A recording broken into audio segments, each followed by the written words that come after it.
What's going on, everybody? Shane here from Vulgar Display Gaming, and I'm here joined by the promoters of Death Over Bakersfield, happening June 21st and 22nd in 2024. And I got Chris from Mid-State Metal Fest and Haley from Saturn 9 Booking. How you guys doing? Cool. Good. You guys are good? I want to get into a quick interview with you guys, seeing how you guys got into this promoting, how you guys evolved with going over all these things. So I think I want to first ask you guys, what drew you to promoting, and how did you guys get started? I got started in promoting. I was in high school. I was in a program called Blast Beat, coincidentally. That's awesome. Yeah, it's a gentleman who kind of hit the west side of LA and taught kids how to, book shows. And so he gave everyone an objective, was to book a battle of the bands. So you got to book the bands, you got to book the venue, you got to, get all the stuff in between, nice, like drinks, food, stuff like that. So I did that for a few years, and then I left school, and then kind of started up in my mid-20s when I was working at a rehearsal spot in Santa Monica, and then it just blossomed from there. So nice. Yeah. For me, I started playing in bands, and I decided I'd like to book bands. I thought it'd be cool.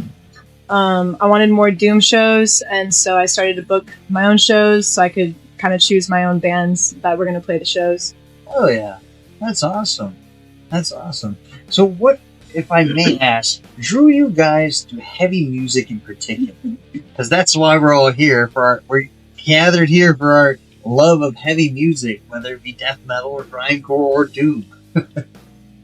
I got into heavy music because my dad showed me the first Iron Maiden album. Same here. So it's kind of where it took off. I've been listening to heavy music since I was like, as long as I can remember, to be honest. So I'd say most of my life. So it's kind of just not a phase anymore, Yeah. I discovered Black Sabbath, and it just kind of grew from there. I just kind of went on this hunt to find the heaviest music. And I guess I'm still on that, just always trying to find the heaviest band. And there's always more bands. There's always more bands. Exactly. So always, trying to find the heaviest band. No, and you guys are tapping into this underground local scene, which is so important. So if I may ask, how do you guys go about finding these bands? What draws you to going to these heavier and heavier local bands? And how do you go about building and maintaining a relationship? I mean, you get into bands because the homies start a band, and then you quickly discover that band is sick, and then I don't know, it's just a huge network, just a huge fucking network of nerdy dudes who like to fucking play fast or play slow. Yeah. Yeah, I think Chris and I both have a lot of friends that are in bands, and we just, we know those bands, we book those bands. Just kind of going to shows, discovering other bands. The internet. The internet too. Right. Just kind of discovering more bands and deciding to book them on our shows. So that brings up a good question when you bring up the internet. Do you think that with the rise of social media and the digital age in general, are we better connected in finding these bands? Does it help you promote them more? Or does it matter more of the flyer and the personal experience still? Or a combination of both? It's definitely a combination of both. I like being handed a flyer outside of the show whenever I leave a show, or, the internet is so quick about being able to share shit. So, every now and then, I'll have a homie, check the shit out, or I would show Haley something hey, check this out. It's, super easy, and, but organic flyering, being out there in the streets and stuff whenever we make the time. We like to do that a lot, definitely. Yeah, definitely. I think online is very helpful. Instagram is super helpful with promoting shows, showing flyers. If you make a sick flyer and it stands out, then people look at it, they'll share it with their homies. But I think flyering in person is also really important. So going to record stores, skate shops, venues, whatever it may be, just putting up flyers, I think is also still really important, and handing them out to people after shows or out and about is important too. Nice. That brings up a very important question that's key to promoting a genre. What challenges do you guys face when it comes to booking venues? And do you see any pushback because of the genre of music we listen to? Like, it's a metal show, and there's probably some bias to this, you know? Yeah. People are judgy. People are quick to judge. But, like, you're always going to get pushback no matter what. It's probably the toughest thing about booking. And also dealing with bands that are, you know, like drama queens and stuff like that. And then demanding specific things or asking if they could play, like, on a specific slot on a show, stuff like that. It's kind of annoying. You're like, hey, we already have this time slot booked. Like, you guys can't. It's like, I asked you to play, and, like, you've already agreed to play. So I could I could literally have you open a show at, like, noon, you know, and, like, you have to roll with it. You got to roll with it. That's Yeah. just, you're booked. You know, like, it's just how it is. Exactly. So again, when it comes to fan engagement and everything, you're saying that human connection is important. So when it comes to promoting these shows with the flyers and everything, after you're done doing a show, do you just start immediately promoting the next one? You start at the show promoting? I mean, I like to book things, like, way ahead of time. So most of the time I'm, like, working on at least, like, 2 or 3 shows. Nice. Like, me and Haley have got some stuff coming up and we're going to announce soon. And it's like, that's been in the works for a long time already. And then, yeah, like, I started booking Death Over Bakersfield 2024 already in 2022. I was already thinking that far ahead. Like, okay, 2023 is going to be sick. 2024 is going to be even sicker. How can we make it sicker? So, like, you start thinking about the bands that you love and, like, trying to find the connection to get that band. Nice. Yeah, for sure. Yeah. What was the question?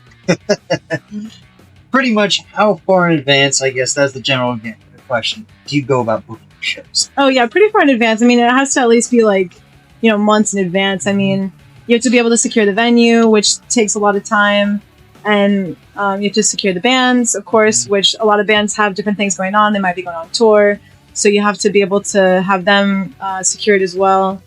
And yeah, so we book pretty far ahead. I mean, going back to what Chris said, Death Over Bakersfield, when we were booking 2023, he was like, all right, who do we want to book for 2024?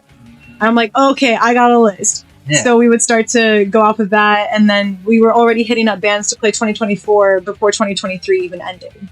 See, that's awesome.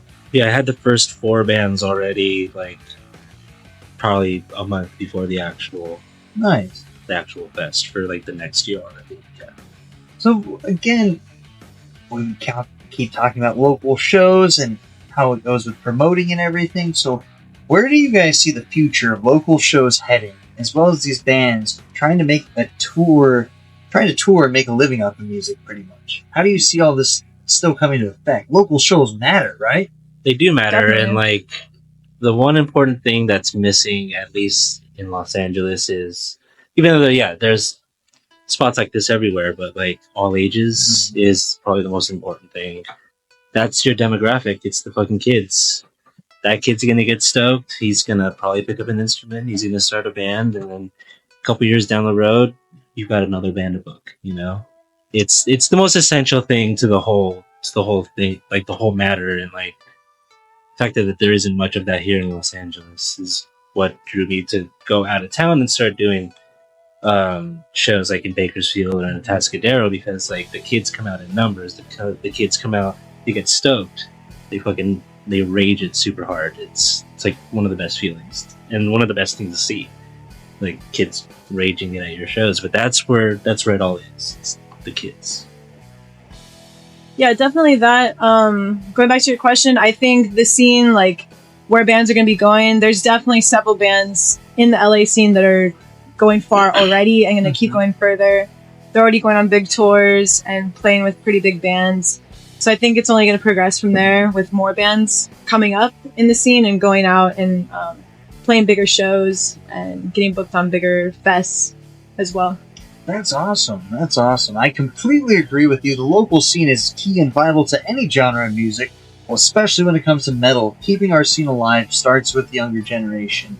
And I feel if we can inspire them at a young age, especially with these all ages shows, you're just going to have future bands lined up coming to full. So the whole point of the whole thing, yeah. So finally, to wrap up this little interview session, I want to ask you guys, what is your advice to anybody who wants to get into, concert promoting or event promoting? It doesn't have to be metal. If anybody stumbles across this, just, what would you guys give yourselves if you're starting off again? Advice. You got to be an avid music listener. You got to listen to music 24/7. You take every recommendation that your friend sends you, and establish yourself in a location, and just kind of build from there. I mean, it's a lot of hard work, and like even to this day, it still doesn't pay the bills or anything. It's never gonna pay the bills. It's never gonna, it's just like a lot of fun to do. Yeah. I would say also become friends with the bands. Like, it's pretty important to be friends with the bands because then it establishes rapport and trust in you that you're going to put them on a sick show, that you're going to take care of them, and not, There's no show without a band. Right. So you want to become friends with the bands, become friends with promoters too, because how can you, these relationships go both ways. They do, yeah. It's helpful to be friends with promoters, with bands. It's all helpful. And of course, like Chris said, like listening to music and knowing bands too. Like, you can't book bands if you don't know bands to book. So exactly. I can't agree with you more. So, following up all this, I want to ask you guys, what's the first band you guys want to announce? The first band we'll announce is Civrus from LA. They're going to be making their way finally to Bakersfield. Another one would be Carrie & Bloom from Oakland, and that's made up of members of a past band called Fell Voices. Nice. Like one of my favorite black metal bands. So these death metal bands. What genre would you? Carrie & Bloom is black metal, okay. and Civrus is death doom, and then Haley has the last band that we're going to announce. And then Communion would be our last band. They're from Austin, Texas. They're doom. They're super sick. Oh yeah, so it's a doom band from Texas. You got a band from Oakland jamming down, and then local hometown boys from LA. What are some of the other bands you guys got from? I heard there's a band from Mexico, right? Yeah, we have Abyssal from Mexico. Nice. They're really good friends of mine. I got connected with them. They hit me up a couple years ago to do a show for them in Bakersfield, and that was a really good show. Another band we want to put some light on is the band Funeral Leech from New York City. It's going to be it's like an exclusive appearance. We're bringing them out for West their Coast show? Very first West Coast show. Hell yeah! So that's going to be really big. It's a pretty big deal. And then we've got some headliners. We've got Hell from Portland, and then we're actually still working on a few other bands. But we've got some locals. Cemetery Router, fairly new band from Bakersfield. They're putting out a demo soon, and then Iron Sight, led by Big Fat Paul, and he's like one of the coolest dudes ever. Nice. Another local band. We've got some more locals, but we got a small number of bands that we haven't announced just yet, so that'll be coming soon. Nice. But see, you can't admit that the greatest thing about putting on a show, promoting, is picking your own lineup that you would want to see. Yeah, right? I mean, you think of the bands you want to see, what you would want to go to a fest and see, and then you just hit up those bands and then the fans have to trust your musical taste.